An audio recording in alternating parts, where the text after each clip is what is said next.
This is Liberal Learning for Life at the University of Dallas. I'm Michael West. At Liberal Learning for Life, we create, cultivate, and connect lifelong lovers of the liberal arts.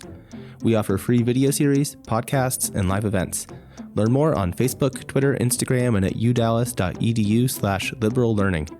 You can also find our brand new video series, The Person, Action, and Influence, at catholicfaithandculture.udallas.edu. This week, we have a conversation between Dr. Shannon Valenzuela of the University of Dallas and Dr. Jackson Crawford, a scholar of Old Norse, who offers, in his own words, real expertise and no agendas. They discuss the wisdom literature of Old Norse, how it is that we know wisdom when we see it, and what cowboy wisdom might sound like today. We also got Dr. Crawford to do some recitations in Old Norse. I hope you enjoy the conversation. Welcome. Thank you so much for being here. It's delightful to talk to you today. Well, it's my pleasure. Let's start by you telling us a little bit about how you got started with the study of Old Norse. Well, sometimes that question has an implicit secondary question, which is you're not blonde and your last name isn't Anderson, so why are you interested in this? It has nothing to do with family origin. I'm not Scandinavian in origin. It's kind of a short version, a medium version, and a long version. I'll go with medium. I was a dinosaur kid. I got real interested as a kid in the dinosaurs around my area and learned sometime around then that dinosaurs had evolved into birds, and so I got very interested in that. When it came time to choose a language to study in middle school, I chose to study Latin because the dinosaur names were in Latin. And then from studying Latin, I realized that languages evolved, and I got very interested in how Latin had evolved into Spanish, and I decided I wanted to find out what English was from. So there used to be this great used bookstore in Denver that my grandma would take me to, and I found a book about Old English, picked it up at 15, and started just reading it. Then by early college, I was branching out and started learning Old Norse, which is very similar to Old English. Anyway, wound up becoming a historical linguist, got my master's degree in Indo-European historical linguistics, and wound up just specializing in Scandinavian at the PhD level.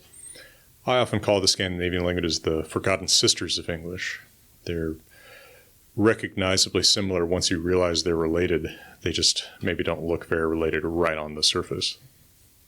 Yeah, that's really interesting. And one of the questions actually that I got from my students, and I'll ask you this question as we're talking about sort of the evolution of the language, is the movement from the runic characters into the Latin script. How did that transformation kind of happen, particularly as text started to be written down? Maybe you could speak a little bit about, because everybody loves, the Norse runes, and that's sort of what people know. But they might be surprised to learn that a lot of the texts are actually in the Latin characters. Oh, sure. All of our literature is in the Roman alphabet. Mm-hmm. Our first known runic inscriptions come from the 100s AD. That is in the alphabet called the Elder Futhark. Mm-hmm. By the 700s or so AD, in Scandinavia, they're using a modified form of that called the Younger Futhark. None of these inscriptions are longer than a few hundred words, and a few hundred words is extremely long. Mostly they're ownership tags, or so-and-so made this, or occasionally you get something of mystic meaning, a curse placed on something like that. But they're not literature. Now and then a stanza of a poem, mm-hmm. but not more than a stanza. Depending on which country you're talking about, but with most Old Norse literature, you're talking about Iceland, they convert to Christianity around the year 1000. For Iceland, it is exactly the year 1000. And then about 150 years after that, we start to see literature in the Roman alphabet. Mm-hmm. It is a modified form of the Roman alphabet to account for some sounds Old Norse has that Latin doesn't. But in the first 50 to 75 years, most literature is translated or ecclesiastical, mm-hmm. right? So we have lives of saints, accounts of the conversion, lives of early Christian kings, that kind of thing. But then sometime in the early 1200s, the Icelanders also begin to write down, probably out of antiquarian interest, mm-hmm. Some of the traditional stories about the pre-Christian gods and heroes. Really remarkably, because you just don't see this outpouring of interest in vernacular mythology elsewhere in Europe, right? Yeah. And it is all in Roman. To come back to the original question you asked, people associate the runic alphabet with that mythology. And yes, when people believed in those gods, the runic and not the Roman alphabet was what was used. Mm-hmm. But they never wrote down any stories about those gods in the runic alphabet, or if they did, we haven't seen them. Yeah. It's fascinating to me. One of that transition from the oral traditions to the sort of written text, and of course, we have so few of those, right? The manuscripts that survive, we're lucky to have, and so maybe we could bridge from that into talking about producing modern editions of these texts. So maybe you could speak a little bit about the joys and challenges of kind of working with this language in your projects of translation. Sure. Well, Iceland is in a little bit better position than other countries as far as the preservation of that medieval literature. The Icelanders, for centuries, have really identified with and cared for this literary tradition, so not as much is lost as in other places. And part of that is the transition from Catholic Iceland to Lutheran Iceland in the 1500s was less violent than in some other places. Yeah. So a lot of what was in monasteries is not destroyed as in England. Right. So that's a huge advantage that you get in dealing with Icelandic literature. And for the listeners who may not be familiar, just about all literature in Old Norse is written down in Iceland. There's not as much in Sweden, Norway, and Denmark, even though much of this literature ultimately originates in those places. In the last, I want to say 20, 25 years, Norse mythology and the sagas have become some of the most popular pre-modern literature on the planet. It may be the most popular pre-modern literature on the planet. Millions, maybe, of people are fascinated by Vikings and runes and Loki and Odin and Thor, and have just become obsessed with them. And as someone with a lot of background in this subject, I found myself kind of between a public really, really hungry for this information and finding all kinds of bad information about it online, and then an academic field that was very dismissive of that public interest, didn't want to engage with the public, had a lot of really negative ideas about who that public was. And, I come from a background where that's not very academic. And I always have struggled to some extent to explain what I do and why it's valuable to the people that are important to me. And so I've never been able to feel comfortable when I'm locked up in the ivory tower. And my own subjects suffer badly from being locked up there, because in the absence of good information being shared by people who knew anything about it, what you've got is just these crazy gurus sharing all kinds of insane things on the internet, right? All these people who talk to Odin or whatever. It's I don't even understand where most of the stuff comes from. They even dismiss most of our written sources because those are written down by Christians, right? And you can't, so they well, okay, that's where you get the names of the gods, though, right? So you're being selective about what you do. Anyway. Sure. Yeah. So I thought, I can be a conduit here because I know how to talk to the public, at least on my good days, and I know this subject, and I don't have an agenda about it. Yeah. I don't think that I am, channeling Asgard, and I don't want to tell you how to live more like a Viking. I just want to give you information. Yeah. And so I've made a strange living out of that over the past few years. Yeah. Oh, that's really wonderful. And does that influence sort of the voice that you take when you're translating, in terms of that feeling like you're that kind of bridge of, sharing sort of the best of this culture and the knowledge that goes with it? Does that kind of impact how you sort of approach the text as you're translating? Sure. I'd never want to insult the intelligence of my audience, but I also know that for most of us, including me, it's hard to read Shakespeare on a bus, right? Yeah.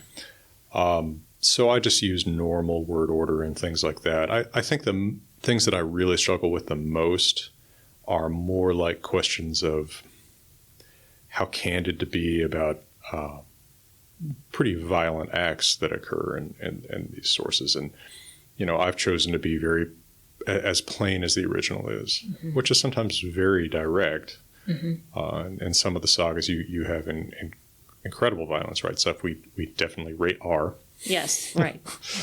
or X. Yeah. Right? Like it gets explicit. So I've just chosen to be as explicit as the original is.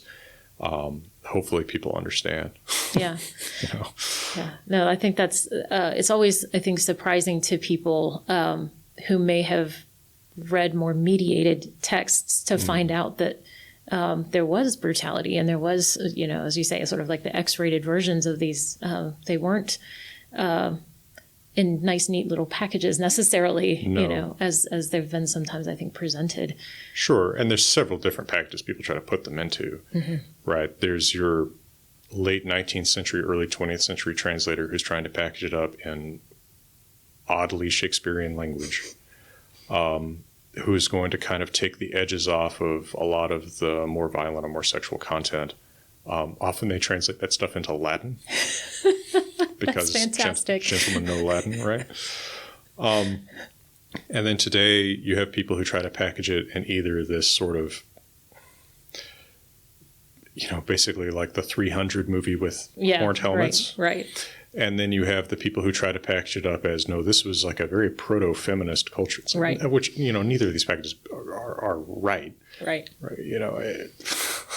Like it's its own time with its own complications, its own prejudices, and us trying to shoehorn the Vikings into either being the Spartans, which they're actually really not. It's not. It's a violent culture, but it's not a soldier culture. Or trying to shoehorn them into this, hyper egalitarian society, which they're also not. Just doesn't work, and it distorts our understanding.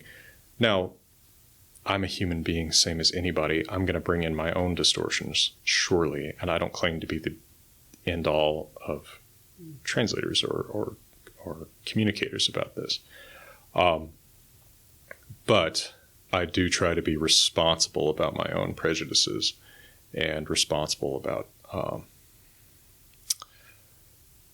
being able to explain why I've made a particular choice in translation or in communicating what a passage says or something like that. I know where the potential pitfalls are. Mm-hmm. Yeah, it seemed like so much of this is a self-awareness and sort of a recognition of what you're bringing, to the text as a translator or even as a reader, sort of being aware of how that's going to impact your reading. And I think sometimes there's just a desire to read with the prejudice, and just make it fit, which is, I think, unfortunate.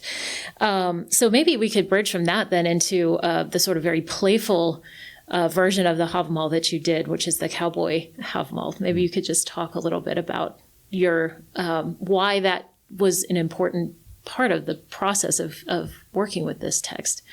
Sure, that's a good segue, actually, because I was going to say I like to think that in reading any of my translations, you can sort of forget me, but with the Cowboy Hávamál, you can't. But it's deliberately chosen that way. So Hávamál is, I like to say, roughly the Old Norse equivalent of Ecclesiastes. It's practical wisdom for living and has a certain cynical tone that reminds me a lot of the book of Ecclesiastes. And it reminds me, in particular, quite a bit of my grandfather.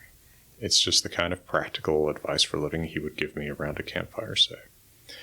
Now, the poem is attributed to the god Odin.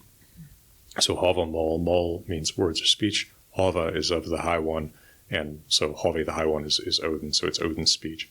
Odin is a classic wisdom figure. He's an old man who suffered terribly for his wisdom. He's sacrificed himself to himself by hanging. He has removed one of his eyes for wisdom. He's a battered, beaten old man, classic wisdom figure.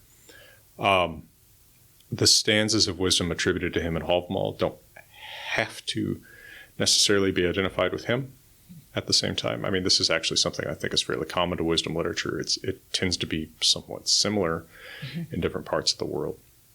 So it's not very specifically like Viking wisdom, right? Or there's a couple stanzas where you can kind of tell that it's from a raiding culture. I mean, for example, get up early if you want to kill someone. But it's basically the same proverb as the early bird catches the worm. Yeah, I thought of that. It's just, the early bird commits a successful armed robbery. Anyway, at some point in early 2012, I read online a adaptation of Hávamál that was called Hávamál for Dummies. And a Norwegian gentleman had translated Hávamál as 1 or 2 word phrases for each stanza. So there's a stanza about not saying too much, right? Moderation in speaking, and he turns it into just shut up, right? So it was kind of a gag, but it wasn't badly done. Right. Right. It was unique, and he wrote as an epilogue to this translation on his blog back when that was a thing, something to the effect of, I think only a Scandinavian could have the relationship with this text to do something like this. And I thought, fallacy. I absolutely have the relationship with this text to do something with it like this, an adaptation like this. And I don't know, maybe the idea had been swirling around in my head unconsciously, but I had always, it's weird because it's not like my grandfather spoke Old Norse, but I always read it in his voice, like in Old Norse, right? It just seemed so much like him. So I thought, what would this sound like in English if it were spoken by him and in his voice, right? How he had a pretty old-fashioned Western accent, which you can hear fossils of in my speech because I grew up imitating him. I didn't go full Huck Finn in doing the I dialect thing, but I tried to kind of suggest some of his pronunciations in it, and just rendered this 1,000-year-old Old Norse wisdom text like it might have sounded with my grandfather at a campfire. Now we'll hear Dr. Crawford reciting stanza 21 of Hávamál. First, you'll hear it in Old Norse, then in his formal English translation, and finally in the translation that he's calling the Cowboy Hávamál. Stanza 21. Hjarðir það vitu, nær þeir heim skulu, og ganga þó af grassi. En ósvíðar maður kann ævagi, síns mól maga. Even cows know when they should go home and leave behind the fields, but an unwise man does not know the measure of his own appetite. You ever seen a fat cow? I mean, they're all fat, but only to a point. They don't eat so much they hurt themselves. And a cow is just about the dumbest thing on this damn earth. And I think it's delightful because I think it highlights exactly kind of what you were saying about the wisdom literature sounding similar across various cultures, various times. And I think it really does, in a sense, resonate, that so much of this advice is very familiar to us if we actually stop and think about it. And we have our own sort of pithy maxim-like sayings that would be an approximation of many of the sort of points of advice given by the poets. So it's a really lovely kind of way to remind us of the common sense of it, the humanness of it. I Absolutely. think, yeah, it's really fabulous. There's a verse in the Book of Wisdom, book 6, something to the effect of wisdom is everywhere one thing. Yeah. And it makes friends of God and the prophets. And I think that there's something very true to that. Mm-hmm. You read Confucius, you read Hávamál, you read the Old Testament, so much of it points in a similar direction. I know this is part of what I was hoping to talk with your class about later, because we do sort of know wisdom when we see it. It's never do what you want, right? There's always some kind of discipline to it, and I think it's interesting how often it gets mediated through these aged figures, right? It's never the guy skateboarding past us on campus. Like, we don't stop him and ask him for his wisdom, right? We want to sit down next to the old man on the park bench and ask him for his wisdom. It's always a product of that experience, that suffering, and it never seems angry. Yeah. It's just very. Well, you had mentioned, I think earlier, the word cynical in a way, but not cynical. I think cynical not in a sort of negative connotation that we sometimes take it, but cynical in the sense of, let me just tell you how it is, and not mince words, or not. And it's that voice that comes out of, as you say, like long suffering, or just long experience of many things, that I think gives you that sort of wryness of, the way you look at the world. So I think that's fascinating. Yeah. It makes me think of, in defending my use of the term cynical, I think of Robinson Jeffers, who has a quote, something to the effect of, "Whoever loves or hates humanity is fooled in a mirror." Right? Yeah. When you say that human beings have some bad predilections, you're talking about yourself. And if you're open to admitting that, I think that is one of the first steps in real wisdom. Yeah, I think there's some of that, I think, self-awareness in the text itself, in the Hávamál itself, of that sort of reflection of, I have been drunk. I have been drunk. It's like stanza 6 or 7. Yes. I have been too drunk. Right? Yes. And then he explains why that's not so good. My students loved the stanza on drunkenness sort of being like the heron, that's sort of like the feathered thing that kind of perches in the hall. That is such a weird image, but it's 6. They loved it. This is something great about Hávamál, about the prophets, about so many good poets, is they come up with these images that you would never come up with on your own. It's like, what? Why is it a bird? Like, what? Exactly. And I've changed my mind about this heron a few times. Like, my mental image of what this heron is doing has changed over the years, as I've watched more herons. Yeah, right. Like, I think I originally saw it as sort of like carrying the wisdom out of your head, but now I see it as more sort of dipping its beak in and pulling it out. Yeah. Which is a little bit more of a hunting heron movement. Of course, it also uses poetic characteristics, right? Old Norse poetry is alliterative. So for the reciter, often you kind of know what is coming next, even if you've sort of forgotten the line. You know that it's going to start with whatever sound, right? So you get a lot of repetition of the same consonants. Dør, fe, døya, frender, dør, sjølvret, sama. Right? You go d, fa, sa.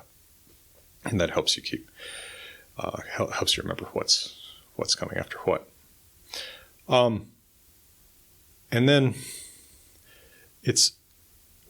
there's something kind of conversational to me in the way that Hávamál wanders a little bit from subject to subject. There's a lot of stanzas about sobriety, a lot of stanzas about hospitality, a lot of stanzas about being a little bit reticent in speech, but they don't all come together. There's not like a hospitality section. Right.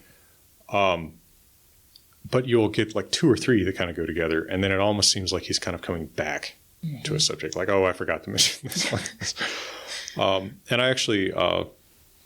I foreground that in the Cowboy Hávamál. There's a few stanzas where, after not talking about one subject for a while, he'll come back and say, I'll tell you one more thing. Yeah. Right. So I foreground that a little bit. It's not as foregrounded in the original. Yeah, it does have that sort of meandering, that lovely kind of quality, of, as you say, of a conversation, or of someone who just would sit down beside you and just say, let me share with you what I know. And it does have that kind of lovely meandering quality to it. I'll mention too, I think that like any good wisdom literature, it's not boring to read. It may sound boring from the outside. It's practical advice for a living. Well, that sounds boring. Like, what are you going to tell me? To turn off the iron before you leave the hotel room, right? But it's not like that at all. It creates pictures in your head, right? And it's not simple commandments. It's not, don't drink too much. It's, let me tell you what, I've been too drunk. Yeah, exactly. Yeah. It's founded in this experience. It's not, even though it's attributed to a God, it's not coming from on high saying, you foolish mortal. It's instead sympathetic, right? It's not angry at the foibles that, these mere mortals have. It's understanding that we have these foibles, right? When Odin says in one stanza that men should never trust women, he comes back 7 stanzas later and says, I know men and women both, and women shouldn't trust men. Yeah. Yeah. My students enjoyed that, in particular, that sort of honesty, or that ability to kind of be very fair and real about that situation. It wasn't just sort of the bias, of like one side or the other side. And it's almost easy to forget that's Odin speaking to me. Like, you almost have to remind yourself that this is a god speaking to mortals. Because that tone is so sort of gentle and conversational and coming from shared experience. Yeah, and I mean, some of that may be just how unique Norse mythology is in having mortal gods. I mean, all the gods will die, which is fairly unique, right? Yes, yes. That's I think something that really stands out about Norse myth in comparison to some other mythologies. At the same time, if you read some of these stanzas in isolation, you wouldn't necessarily say, "Oh, this has to be the god Odin," right? Anyone can kind of say, which is part of why I put it in my grandfather's voice. But anyone could kind of say one of these things in isolation. In fact, for the first half of the poem, which is where most of that practical wisdom is, there's only like one stanza where you can kind of tell that it's really supposed to be Odin talking, because he makes reference to a feast at a particular dwarf's house, and so they kind of. And to Gunnlod, the woman that he later seduces to get the meat of poetry. So you get just a couple little references like that kind of remind you who it is. But each stanza could stand independently, right? I could put it in a Instagram post in the way of 2021, attribute it to Marilyn Monroe. Right. And someone would still say, okay, that makes sense. Yeah. Sounds like it could be. Yeah, it's plausible. Yeah.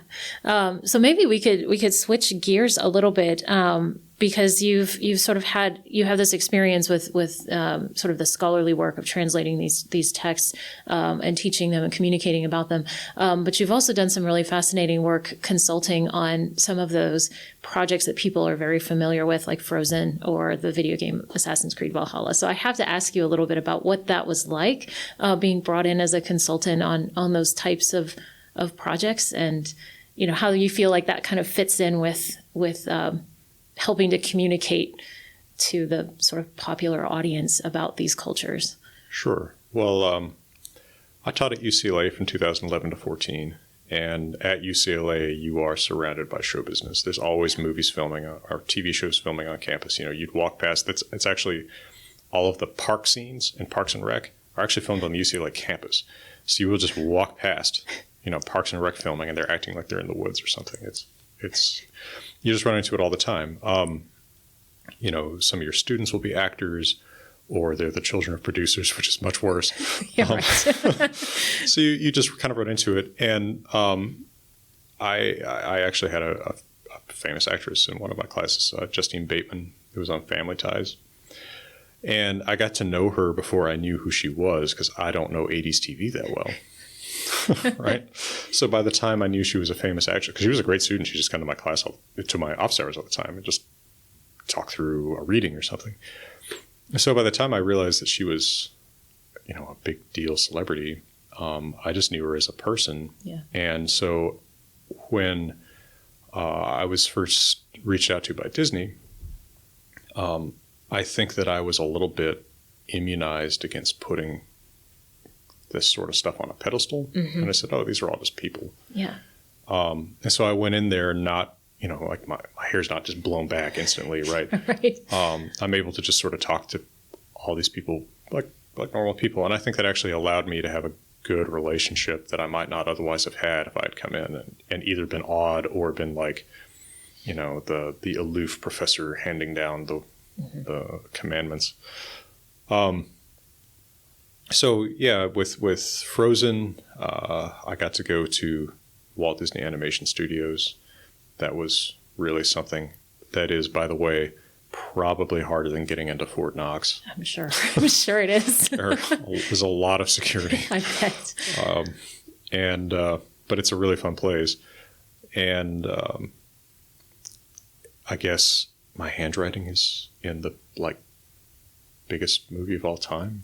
That's very cool. I don't know. That's a weird thing to think about. Yeah.